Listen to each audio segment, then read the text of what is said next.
जय श्री श्याम भक्तों, कैसे हैं आप। आशा करती हूँ कि स्वस्थ होंगे। देखिए, बहुत से भक्तों का प्रश्न होता है कि खाटू श्याम जो पितृपक्ष होते हैं इसमें जाना चाहिए या नहीं। देखिए, आज इस वीडियो के माध्यम से मैं यही बताना चाहूँगी कि जो ये पितृपक्ष का समय होता है, ये जो 16 दिन होते हैं श्राद्धों के, इसमें हमें पूरी श्रद्धा और विश्वास के साथ हमें अपने पितरों पर ध्यान देना चाहिए। हमें पितरों को याद करना चाहिए, क्योंकि साल में जो 15 दिन होते हैं, 16 दिन होते हैं, ये पितृपक्ष मृत लोक में आके अपने बच्चों के पास आकर अपना प्यार दुलार आशीर्वाद देते हैं। देखिए, हम इनको क्या दे सकते हैं। ये हैं पितृ देवता, बल्कि इनकी कृपा से हमारे घर में वंश वृद्धि होती है। तो देखिए, पितृपक्ष के साथ साथ हमें भगवान की भी पूजा करनी चाहिए। हमें मंदिर भी जाना चाहिए, क्योंकि जब हम मंदिर, इसमें जो पितृपक्ष है, सबसे पहले समझने की कोशिश कीजिए कि जो ये पितृपक्ष है इसमें सिर्फ दान पुण्य बताया है। क्योंकि अच्छे अच्छे काम कीजिए, ब्राह्मणों को भोज कराइए, गरीबों को दान दें, चींटी, कबूतर, कौवा, कुत्ते, गाय को देना चाहिए। तो देखिए, ये तो हम घर में रह के भी कर सकते हैं। और हम जब धार्मिक स्थल पर अगर ये काम करेंगे तो इसका अनंत गुना फल प्राप्त होगा। माना कि पितृपक्ष में पितरों की पूजा करनी चाहिए, सुबह शाम उनको दीप दीप देना चाहिए, उनको पिंड दान करने चाहिए, उनके निमित्त जल दक्षिण की तरफ छोड़ना चाहिए।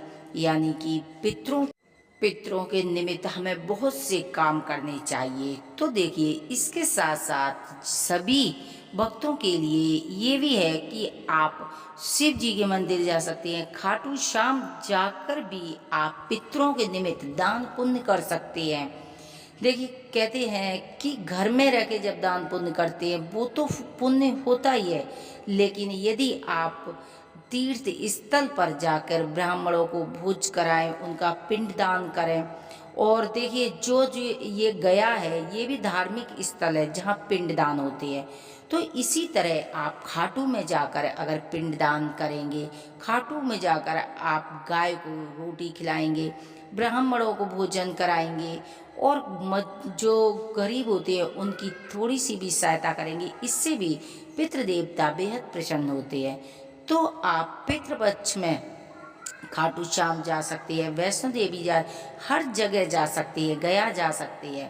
पितरों याद रखते हुए हमें हर जगह जाना चाहिए। पितरों का स्मरण हमें हर वक्त करना चाहिए। देखिए, पितरों की जो पूजा होती है 16 श्राद्धों में ही नहीं, जिस पर पितृ देवता, कुल देवता और हमारे इष्ट देवता प्रसन्न होते हैं ना, उनके बारे न्यारे होते हैं। तो पितृ देवता को हमें हमेशा ही स्मरण रखना चाहिए, उनका पूजन करना चाहिए, क्योंकि उनके हम वंशज हैं, तो उन्हें हम नहीं बुला सकते हैं। आप कहीं भी रहें, लेकिन अपने पितरों के निमित्त उनका जो प्रसाद दान पुण्य होता है वो हमें अवश्य करना चाहिए। यदि हमारे पितृ खुश होंगे तो देखो, हमारी वंश वृद्धि बढ़ेगी। पितृ खुश होंगे तो हमारे घर में किसी भी चीज़ की कमी नहीं होगी। पितरों को खुश रखना ये हमारी परंपरा है, और हम उनके वंशज हैं तो ये हमारा फर्ज भी बनता है। लेकिन खाटू श्याम को बुलाना ये हमारा कर्तव्य नहीं है। खाटू श्याम आप जा सकते हैं, वहाँ जाके अपने पितरों के निमित्त बाबा से प्रार्थना करेंगे। अगर आपने खाटू जाकर भी पितरों का तर्पण किया, पिंडदान किया, तो आप देखेंगे शीघ्र ही पितरों को मोक्ष की प्राप्ति होगी, क्योंकि बाबा की कृपा उन पर बरसेगी। आप खाटू भी जा सकते हैं, गया में जाके उनको दान कर सकते हैं, जहां आपकी श्रद्धा हो वो आप कर सकते हैं। लेकिन खाटू जाने वाले भक्तों के लिए कोई इसमें मनाही नहीं है कि खाटू नहीं जा सकते। आप खाटू श्याम जा सकते हैं, खाटू बाबा की पूजा कर सकते हैं, खाटू श्याम के मंत्रों का जाप कर सकते हैं, खाटू श्याम के व्रत रख सकते हैं, खाटू श्याम की आरती पूजन बंदन भोग प्रसाद सब कुछ कर सकते हैं। ऐसा कुछ नहीं है कि बाबा की सिर्फ पितृपक्ष में पितरों की पूजा होगी, देवी देवताओं की पूजा नहीं होगी। अगर ऐसा होता तो आप देखो, हर प्राचीन मंदिर में छोटे से छोटा, बड़ा से बड़ा मंदिर आप देखोगे तो वहाँ भी आरती संध्या वंदन होगा, भगवान को स्नान कराया जाता है, भगवान को भोग लगाया जाता है, समय समय पर कपाट बंद होते हैं, समय समय पर कपाट खुलते हैं। खाटू श्याम में आप जाके देखोगे, वहाँ जो पंडित हैं, भक्त हैं, वहाँ क्या उनके पूर्वज नहीं है, उनके पितर नहीं, लेकिन फिर भी देखिए श्याम बाबा की पूजा करते हैं, क्योंकि ये हमारे शास्त्रों में लिखा हुआ है कि हमें पितरों को भी मानना चाहिए, हमें हमारे देवी देवताओं को भी मानना चाहिए।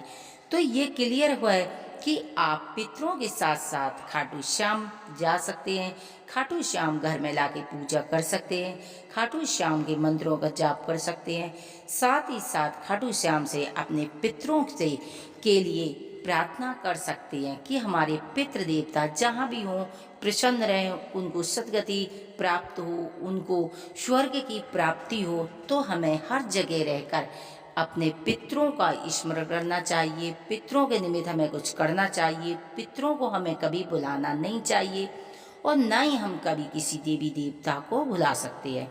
ये इंसान का वहम है कि पितृपक्ष में हम खाटू श्याम नहीं जाएंगे और पूजा नहीं करेंगे। अगर देवी देवताओं के दिन होते हैं तो क्या हम अपने पितरों को भुलाते हैं? तब भी नहीं भुलाते। तो हमें कृष्ण ये जो होते हैं पितृपक्ष में हमें पितरों का स्मरण करना चाहिए, खाटू श्याम का भी स्मरण करना चाहिए।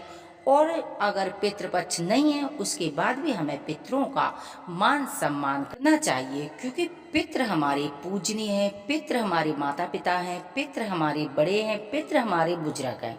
तो इनका मान सम्मान करना हमारा फर्ज है। लेकिन जो हमारे श्याम बाबा हैं ये भी हमारे पूजनीय है, ये हमारे माता पिता हैं, तो इनका भी हमें स्मरण करना चाहिए। यदि हमारी जानकारियाँ आपको पसंद आती तो प्लीज़ चैनल को सब्सक्राइब करेंगे, वीडियो को लाइक करेंगे, जिससे नई नई नोटिफिकेशन आप तक पहुँचेंगे। और कमेंट में जय श्री श्याम लिखना ना भूलें। आप सभी भक्तों को फिर से एक बार जय श्री श्याम बाबा की जय। ओम पितराय नमः।